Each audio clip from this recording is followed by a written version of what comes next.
So welcome, Jane. Thank you very much for being here and taking us through part 2 of the Sweet Dreams Shawl. Let along.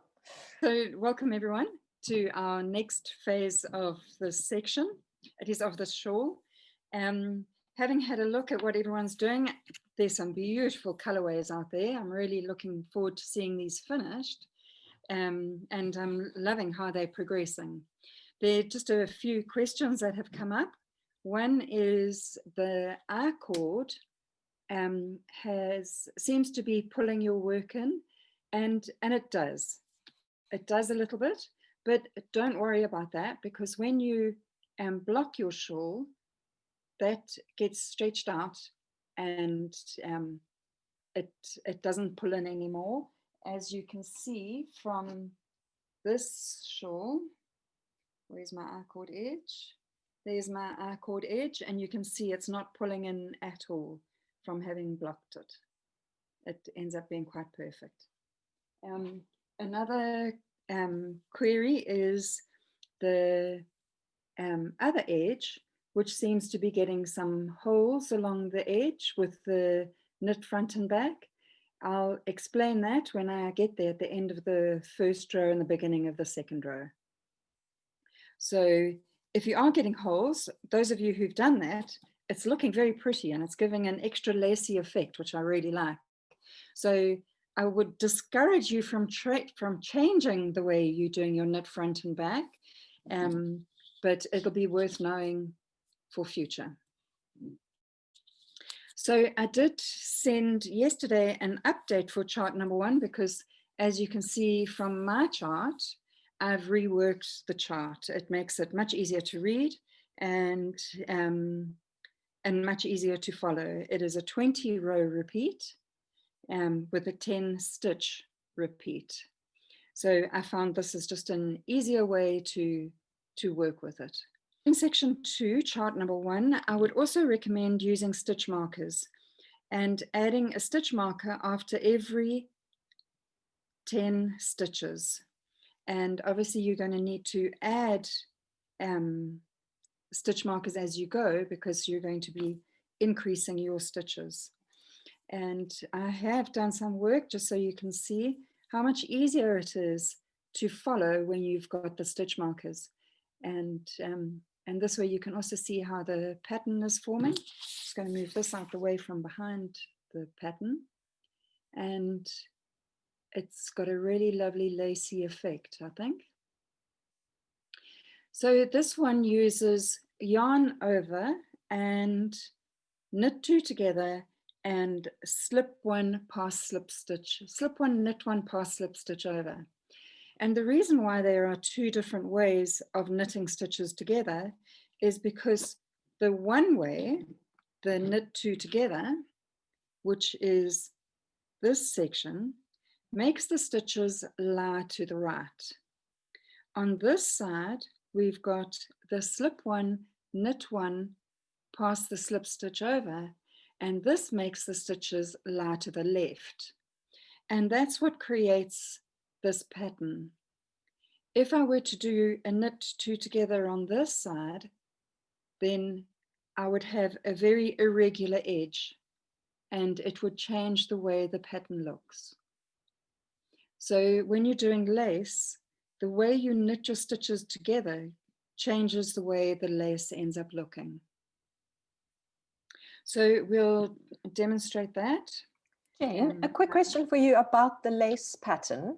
Is Yes. this a lace pattern lace stitch that has a name, or is this one that you've created? No, I found it on Pinterest. Okay. But I don't think it had a name. Okay. No, it's just interesting to me because it's often quite interesting to connect the name of the stitch sometimes with the visual of how it knits up. Yeah, and it's very pretty, especially at the start there where you can see the beginning of the motif that's not complete in that first section. Yes. Yeah, it's very pretty. Yeah, no, it is. So Yeah, I don't know if there was a name with it, Okay, or if yeah. it was just a picture and then and actually I think when I saw it on Pinterest, it was a section knitted up and that. Okay, So I then did play. nice. Nice, Yeah. looks beautiful. So just something else quickly about the stitch markers. You can get all sorts of beautiful stitch markers out there. I tend to use rubber O-rings. I raid my husband's toolbox, and they come in all sorts of different sizes and are jolly useful and slide really nicely on my wooden needles. So, and I think it's R1 for 100 or something of those O-rings. Okay, and you can get them at any hardware store. Yes, yes, you can. You just ask for rubber O-rings and they'll come out with a huge selection. You've just got to choose which ones you want, what size you want. And I think they come in different colors as well. So nice. My husband just chooses green and black, so that's what I've got.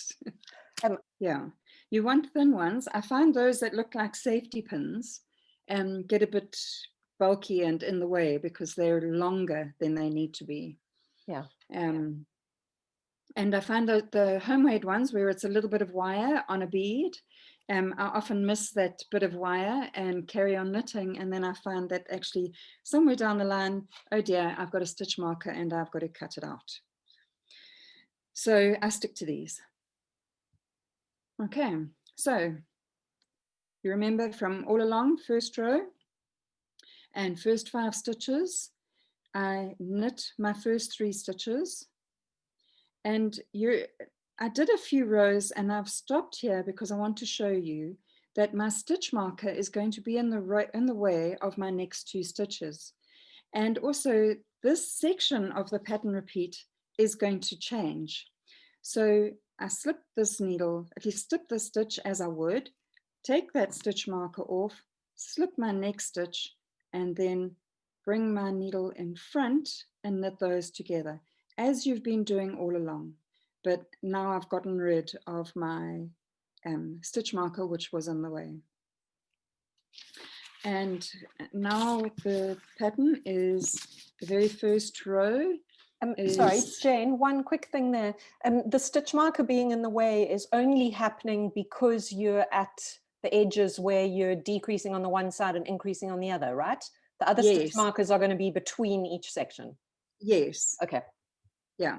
So I put in the stitch marker at the beginning because I had the beginning edge here. Yes. And it also, having that stitch marker in, defined my next complete section. Okay, perfect. Thanks. Okay. So the first stitch, we knit, and the triangle line to the right indicates that the 2 stitches that we knit together need to lie to the right, and that is a knit 2 together, and that is a simple needle through 2 stitches and knit them together. And with lace, what creates the lace is the knitting the stitches together and then the yarn over. So to create the yarn over, I just bring my yarn to the front of the work and I knit the next stitch with the yarn from the front. Okay, so you can see there's my yarn over. So I've got a bit of fluff there. And my next stitch is a purl. Take my yarn to the back and I'm going to knit 1 and I want my yarn over, and here I'm going to do a slip 1, knit 1, pass my slip stitch over. I grab that stitch from the front and hook it over my needle, and there you can see that it makes the stitch lie to the left. And then I'm going to knit 1, slip my stitch marker over and purl 1, and repeat that process of these 10 stitches until the end of my work. So I knit 1, knit 2 together, yarn to the front for the yarn over, knit my next stitch, purl the next one, take my yarn to the back and knit one, yarn over, and my triangle is leaning to the left, which means I need to make my stitch lean to the left. So I slip a stitch, knit a stitch, pass that slip stitch over. And there's my stitch leaning to the left. And I knit the next stitch. Slip my stitch marker over, purl one, and I keep going with this to the end. I'm just going to work my way to the end of the row so that I can also show you how to do the knit front and back and the purl front and back for those who are wanting clarification on how to do it without getting the hole. But as I said, I really like the way you've created that little extra bit of lacy look. So I would also like to know what you've done. It looks pretty. It does look pretty. Jane, as you're working your way across that row, one of the things that I think is quite tricky with lace is if you make a mistake or you drop a stitch, it's difficult to pick that up or go back. Can we talk about that a little bit once we're through this first section, this first part of the class on the actual pattern? Yes. Okay, so a little bit of troubleshooting. Yes. Great, thanks. We can do that. Okay, so I'm nearly at the end. So it's a knit one, yarn over, which means I bring my work to the front and just take it over to knit the next stitch, which creates my yarn over.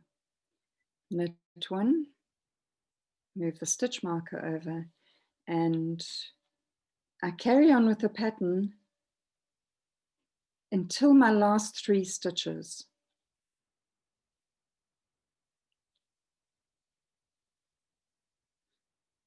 And I've got 4 stitches, so I knit the last one. Okay, so now we're at the last 3 stitches. Okay, and I'm going to knit into the front, and without taking this loop off my needle, I move my needle to my right needle to the back of the stitch, and you can see it's hooked in at the back, and I knit, and then I take it off, and there I've got 2 stitches from the one, and I knit my next 2 stitches. Okay, so there's my edge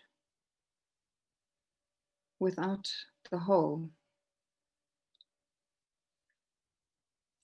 Well, maybe there is a little bit of a hole actually, just looking on the screen. Anyway, okay, so we can do the next row, and the next row isn't on the chart, because what you do is all the yarn overs are purled and you follow the stitches that you've got. So let's just do your first 3 stitches. So I slip my first stitch purlwise, my next stitch is a purl, and now I'm going to purl into the front and back of that stitch. So I purl into the front, I don't take that stitch off my left needle, I take my right needle to the back, and from the back I pick up that stitch and I purl that too. And then I carry on with my purling. Okay, so I'm now going to continue with the pattern, and I've got, that's going to be a knit stitch. So this is a knit stitch.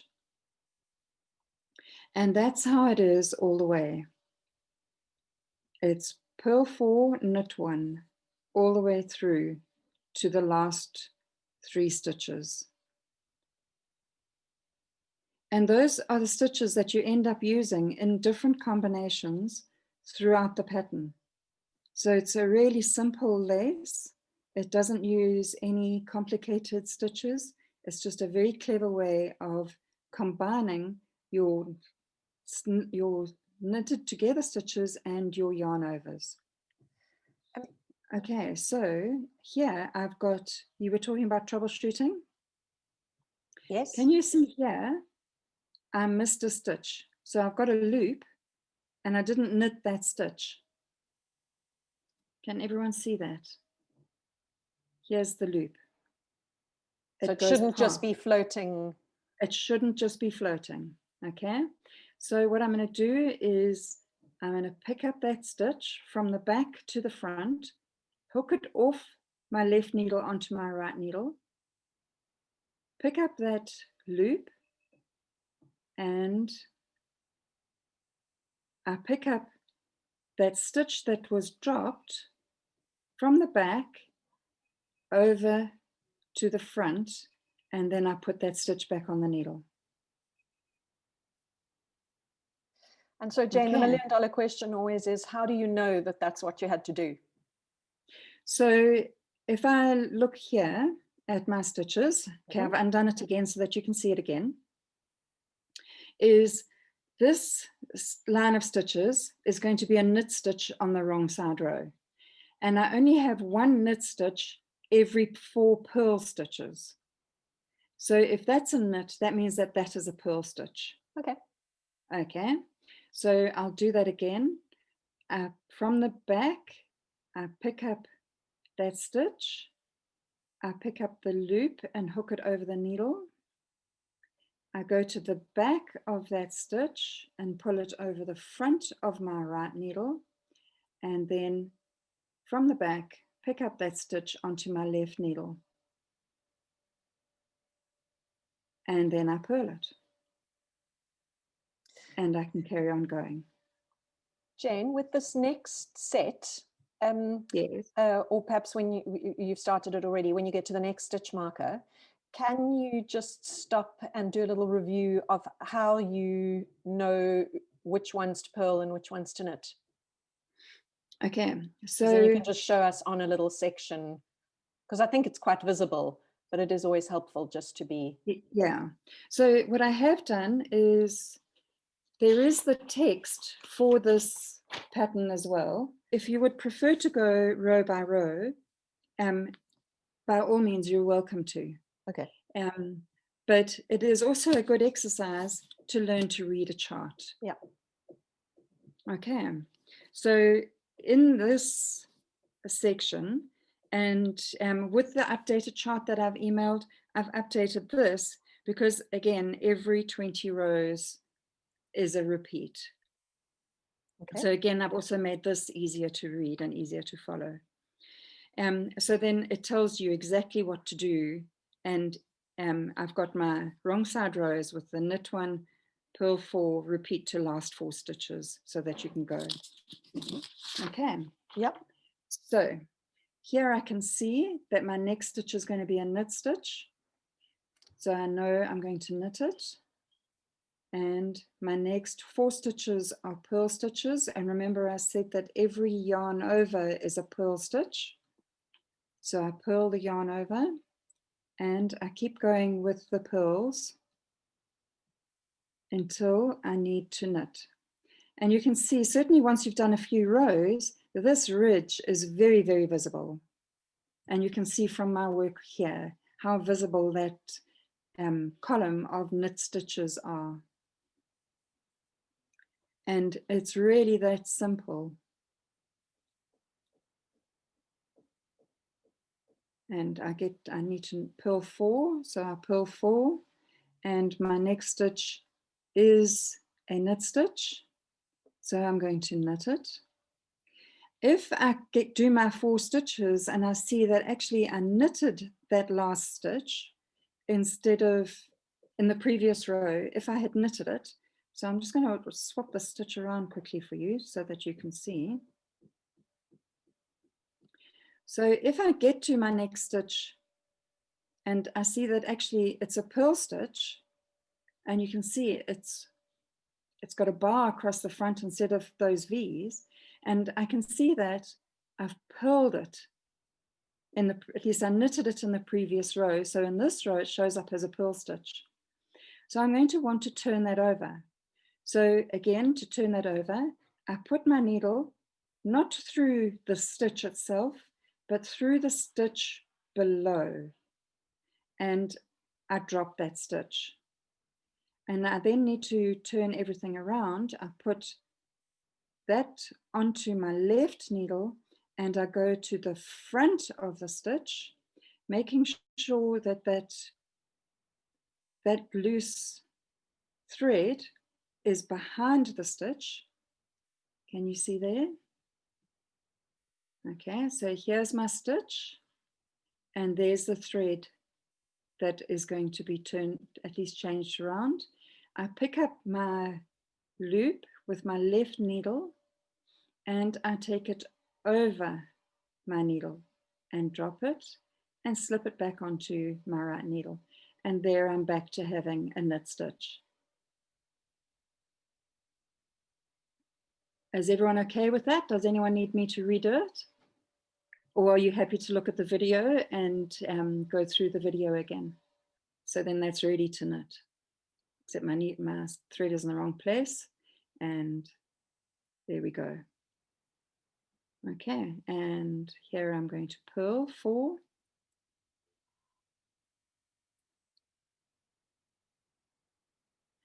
And another problem often happens is when people forget to, and I do it, is they forget to do a yarn over. So if I had forgotten to do a yarn over and I can see I meant to have had a yarn over there, all I do is I pick up that thread from between where it should be and pick it up and put it on my needle. And there I've got a yarn over. Maybe you should do that one again. Okay, so if I had come along and I see, okay, I meant to have 4 stitches between my 2 knit stitches. So here's a knit and here's a knit. And I've got 1, 2, 3. Usually what it means is I've forgotten to do the yarn over. Okay, and I can see that the yarn over is meant to be between these 2 stitches. All I do is pick up that loop and hook it over my left needle and it's ready to pull. Okay. And I can carry on going. So if say for example, my yarn over should have been here, I've still got a reasonable amount of yarn that's the bridge between the stitches, and I can just pick that up and put it on the needle, and there's my yarn over. Okay, so we can carry on. So Jane, it's important to be aware of the stitch count and, for example, to be mentally going purl 1, 2, 3, 4, knit, purl 1, 2, 3, 4. Yes, yeah, it is. And also one of the reasons why I use stitch markers is because if your stitches have gone wrong somewhere in between, if you didn't have a stitch marker, you would gaily go along through the whole row, carrying that mistake all the way through. Whereas with a stitch marker, you know that that's the number of stitches I need between those stitch markers. Yeah, and you pick it up very quickly. And you do pick it up very quickly. Okay, so I'm nearly at the end of my row. And here at the end of my row, the last stitch would have been a knit stitch. So I knit that last stitch, yarn to the back and slip my last 3 stitches for my I-cord. And there we go. So the front, at least all 20 rows of your pattern is just a replica of the stitches used in your very first row, just in a different arrangement, which creates this pattern. So it's a very simple but effective lace pattern. You make it sound very easy, Jane. It still looks a little complicated, but I imagine that it's one of those things that you have to sit quietly with the pattern and the knitting and kind of work your way through it. It is, but you quickly get into the motion of it, because you can see, there we are. You can see that between every stitch marker, you've got your stitches creating a V. Yes. So you know that your first lot of stitches all the way along, you're leaning your stitches to the right, and the other half of your stitches, they're all leaning to the left. And that's what creates your V all the way through. And the yarn overs follow the knitting of the stitches together. On this side, the yarn over is after you've knitted stitches together, and on this side, the yarn overs are before you knit the stitches together. Except I'm looking at the pattern, there's one instance in rows 5 and 7 where it's not. The yarn over is between, but that creates these stitches here. But the yarn overs follow that pattern. Are there any questions? Do I need to do any more, or is it easy enough to follow? So Jane, there are a couple of questions. So one is about the lace and talks to that question I asked you about troubleshooting and what do you do? And Yes. Bridget's asked if it's useful to put a lifeline in, and if so, how do you do that? So I know that when people are knitting with lace, because it's difficult to undo, Yes. the idea is that you use something called a lifeline. So you use a contrast color thread to essentially thread through your stitches at a point, so that if you were to make a mistake, you wouldn't have to undo your knitting all the way back to the beginning. You could undo back to the lifeline, pick up the stitches off the thread, and then carry on going. And what I haven't used lifelines before either, because I haven't been knitting very complicated lace, but what I know about how to do them is essentially where your knitting is at the moment. If you took a waist thread on a needle and threaded it through every single stitch, that would be a lifeline. So and then you'd carry on knitting. Yeah, so my understanding of a lifeline is how it works is you take a tapestry needle, and without taking your needles, at least your stitches off your needle, all you do is thread your stitches through and just make sure that you don't catch this thread. Yeah, you don't split it. And don't split it. Don't split your stitches. Don't catch this thread when you're knitting the next row, because you're going to want to take it out. So if you're new to lace, Jane, as you put the darning needle in there, before you pull it through, won't you just hold it closer to the camera so that it's a little bit more detailed? Okay, so can you see? I would put it through probably 3 stitches at a time. Yeah. That makes it easy. And I just pull it through.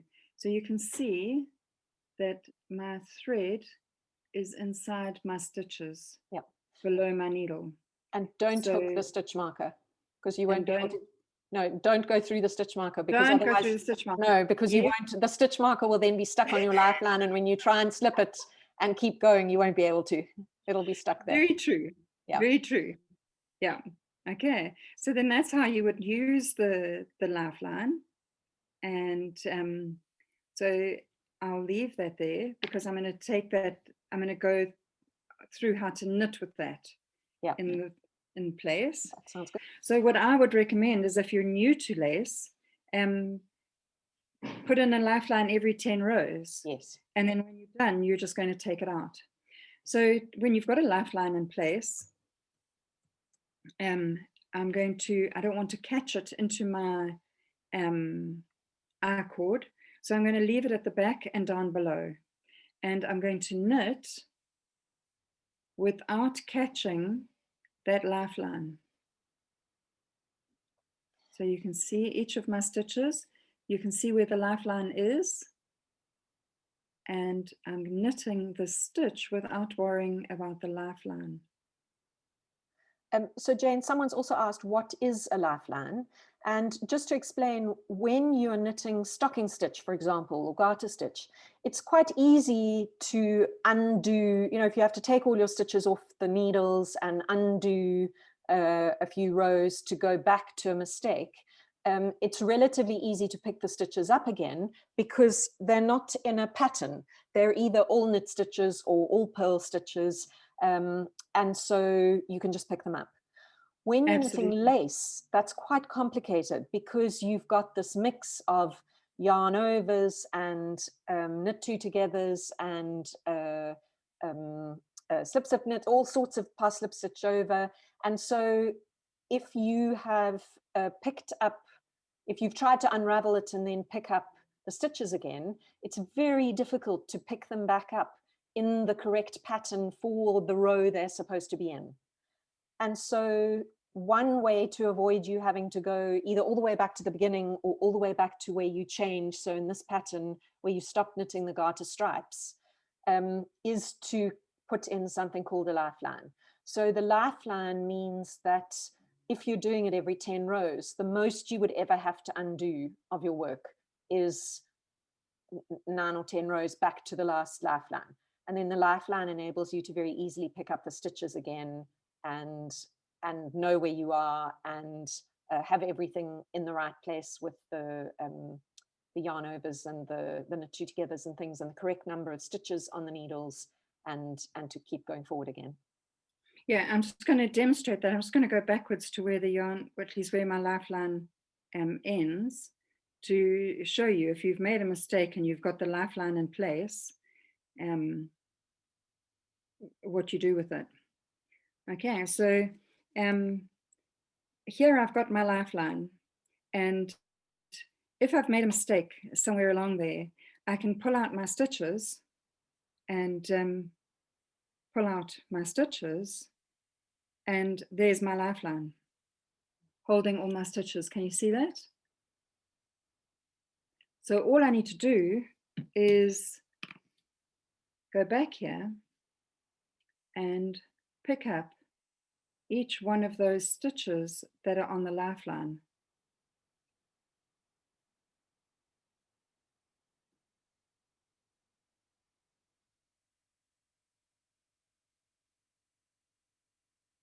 And it's really, really simple because then I haven't dropped all my stitches right to the beginning, and I don't have to start from the beginning again. I've just got to go back a few rows. And they're all held there ready for me to work with. And my last 3 stitches. And when I've done that and I'm ready to take out my lifeline, all I need to do is pick up the end and pull it out. And it's that simple. What I would need to do though is go back, and I had lost a stitch marker along the way. So when I get back there, I just need to put it back in place. And I find that's a good place. That's a good reason to have some of the little clip-on stitch markers, because you can clip on the stitch marker one little open and allow you to clip it on. Yes. In place, and then when you get there you can switch it out for a ring marker. Absolutely. Then Jane, someone else has asked, can you explain where you place the first stitch marker when you're getting started? Okay, so when you're getting started, what I've done is on the chart itself, I've put a red line along the work, splitting the work into your 10 stitch pattern repeat. So your first stitch marker is going to go where that red line is. So your first row would be your first 5 stitches and then 9 stitches, stitch marker, and then you start with the pattern repeat. Okay, that seems okay, yes. Yeah, so your red line all the way through is the indication of where your stitch markers need to be. And you don't have one before that because that's on the edge where you're decreasing and you're going to get rid of it very quickly anyway. Absolutely. Okay, that makes Yeah, sense. you actually get rid of it within that first row. Okay. Okay. Okay. Yes. Thank you. Maybe it would be helpful to explain how to read the chart a little bit, just giving an Okay. overview of that. Okay, I can do that. So whenever you have a chart, the chart comes with a key. And the key, let me just grab my pencil. The key gives you the symbol for what each of the stitches are all the way through. So in this pattern, just an upright one almost is a knit stitch, a dash is a purl stitch, circle is a yarn over, the triangle leaning right is a knit two together, a triangle leaning left is the pass slip stitch over. And those are the stitches for the lace. The SSK is for the beginning of the row that we do throughout the shawl, and the X is for the knit front and back that we also do throughout the shawl. So if I look at my first few stitches, we know that those first stitches are as they are in the pattern all the way through. My next stitch is a 1, and a 1 means a knit. The next symbol is a triangle leaning right, which is a knit two together. The next stitch is a circle, which means a yarn over, and a knit, a dash is a purl, a knit, a yarn over, and a triangle leaning left is a pass, is a slip one, knit one, pass slip stitch over. And then a knit, and you're going to put your stitch marker in, and you're going to carry on reading the pattern as it is. So for this pattern, it's only these 5 stitches that make up the lace. So that is a really, really simple way of creating a lacy stitch with very few stitches. Is everyone happy with that? That looks like a nice kind of beginner intro to knitting from a chart. Yes, it is. It's, you just copy your, at least check your symbols and follow it to the key. Okay. And each time you can have a look at what you're doing from the key. Okay, that's helpful. And then Jane, if you hold the piece of paper a little closer, sorry, just before you go on there, if you hold the piece of paper a little bit closer to the screen, you can see down the right-hand side and the left-hand side there, the row numbers, I think. Yes. So you start from the bottom of the chart. Yes, yes. So whenever you read a chart, because your knitting starts from the bottom and works your way up, you start from the bottom and work your way up.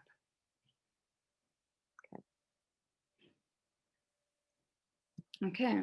And so you haven't included the charts typically don't include the wrong side row. Unless the wrong side is also part of the pattern. And when we get to section 4, the section 4 gives you both right and wrong side because the pattern is on both sides. Okay. So when usually with a lace, the wrong side isn't included because the wrong side is usually just a purl with an occasional knit stitch. Okay. So that's usually not included in a lace chart. It's usually just the right side rows. Okay. And if you're looking at the row numbers on the right-hand side of the pattern, you can tell because they go 1, 3, 5. Yes. Yeah. Yeah. So you know that row 2 is coming back again. Absolutely. Okay. Okay. Mm-hmm. And if you're not sure, then refer to the text which comes with the chart just to check that you're on track and you know what you're doing. And you're welcome to follow this if you find the chart complicated, but I would highly recommend working with the chart just to get used to it. They generally are very quick and easy to follow. And I find for me that I can glance at a chart and I can see, certainly within the stitch repeat, I can see, okay, so that's what I've got to be doing in that row. And every 10 stitches, I just need to repeat that. And it's a quick glance without having to read it. Whereas if I have to read a row, it's a lot to read. Whereas with symbols, it's that much quicker. Okay. Yeah. The other thing that's nice about the chart, the way you've written it here, is it almost gives you an idea of what the pattern's going to look like. You can see, Yes. visually, you can see the form of those stitches and the lace effect. Yes. So if I hold the pattern below, there's my stitch marker, and here's my stitch marker. I can see that I'm going to have that V, and here's that V. Yes. And there's the start of the next one, which is going there. Nice.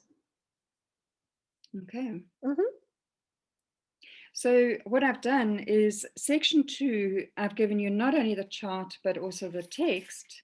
In section 4, I've given you no text. You're only going to have the chart.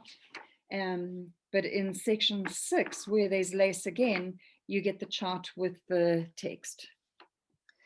So I've given you an extra little bit of a challenge to read a chart without the text. Okay. And by then, everyone's had a little bit of practice, and you can always write down the stitch. You can always do the translation from the chart to the text if you are not comfortable, just to check it before you get started, right? Yes. Yeah. But in section 4, you can see the chart is really about the color, not the stitch. Yeah. Okay. Yeah. So, got any hassles or problems, please email me or WhatsApp me, and I can deal with your problems individually.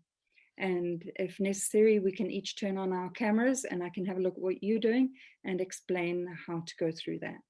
So if you go to the Ravelry page where you purchased the pattern initially, the links for each of the videos are there. Great, thanks, Jane. And as Jane said, if you've got any technical questions, then please drop her an email or send her a WhatsApp message. If you're watching the video from overseas, then please do be aware, if you're on the other side of the world, that you may be sending her a WhatsApp in the middle of the night. So you may not get an instant response, but yes. Happy knitting until next week.